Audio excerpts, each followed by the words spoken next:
Hey, it's Dave from the Camera Store, and this is the Tamron 50-400 for the Nikon Z-mount.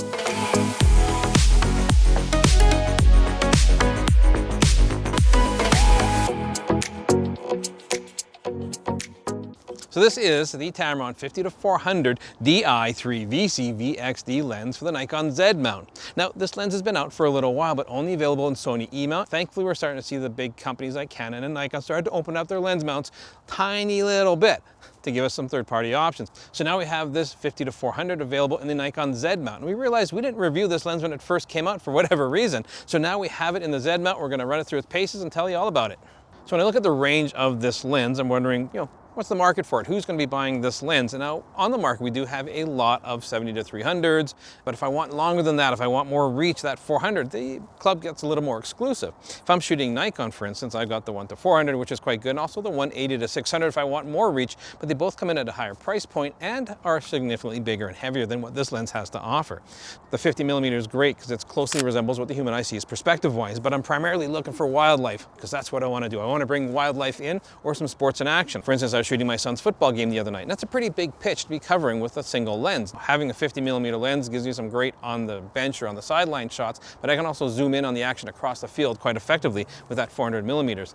Now, when you first get your hands on a lens like this, you're like, hey, how does it feel? How does it fit? What's the balance like? So today we're shooting with a Nikon Z8, and it feels really well balanced, and as far as 400mm lenses go, it is relatively small.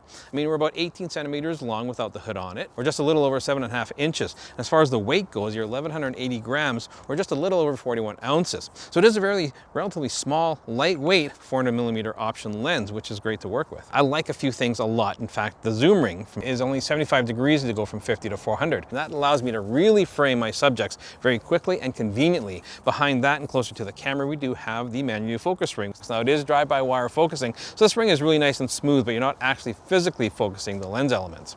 Now, between those two rings, we do have an autofocus manual focus switch, of course. Beside the autofocus manual focus switch, you do have a custom 1, 2, and 3. This refers to the vibration control that this lens has. Now, out of the gate, this lens does have pretty good stabilization, and at 400, when you really need it, I'm finding I can shoot a little more suspect shutter speeds than I thought I could, and I'm quite pleased with what I'm getting out of it. However, if you do want to customize this lens, you certainly can, and there is an exposed USB-C port here, which is still weather sealed, which this whole lens is. You can customize this lens a little bit through software to make a little more how you want it to work for you. The last thing I want to talk about on the lens, we do have a lock switch, which is at the 50mm. I don't have to worry about lens creep because I do have that lock function on it.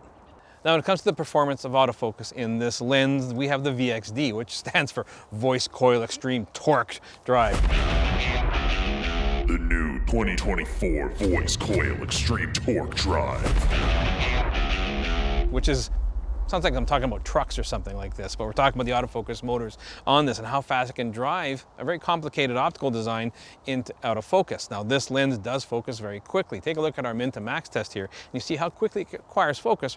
And when I was shooting with it in the real world examples, when I was photographing birds here or my son playing football, I had no trouble at all with the autofocus acquiring and locking on and staying with the subject, even when they're running straight towards me. Now, I mentioned that it is a relatively complicated optical design. I mean, we have a big range. 50-400 is a lot of reach for a lens to make work. So Tamron has put 24 different elements here, 18 different groups, a whole host of spherical elements and ED elements to really give you the best image quality possibly can. So what are we getting with this lens? Well, take a look at these samples here of my boring wall test, and you see that the center sharpness is very good, even at the 50mm, which it should be at its weakest, but it's quite good right up into the corners. Now, when you go into the 300 and 400mm range, when you're going to be using this lens a lot, I'm pleasantly surprised with how good this lens is and the quality of detail I'm getting out of it. So after hanging out with this lens for a while, shooting some sports in action and also trying to shoot some birds, it's a bit quiet here today, what do I think of this lens from Tamron? Well, 50-400 is an incredibly versatile range. And what I'm liking about it is the fit and finish. Build quality is really nice. The fact that I can zoom in and out very quickly and frame my shots, I appreciate that, and how quickly it acquires focus is very nice.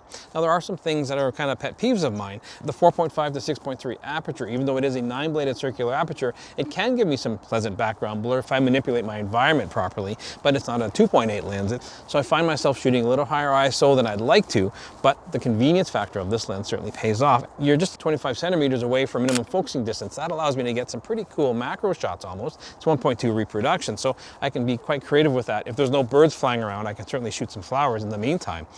Overall, I really see this lens as a really powerful 1-2 punch in a combination. This lens plus like a 20-75 from Tamron would be a fantastic travel combination. Now I of course want to know what you guys think of this lens. Are you currently a Sony or an L-mount user with this lens? And are you getting the results you want out of it? And if you're a Nikon shooter, are you excited by this offering from Tamron? Make sure you leave comments down below. Follow us both on Instagram. And please hit the notification bell, like and subscribe. Dave from the Camera Store. We'll catch you again soon.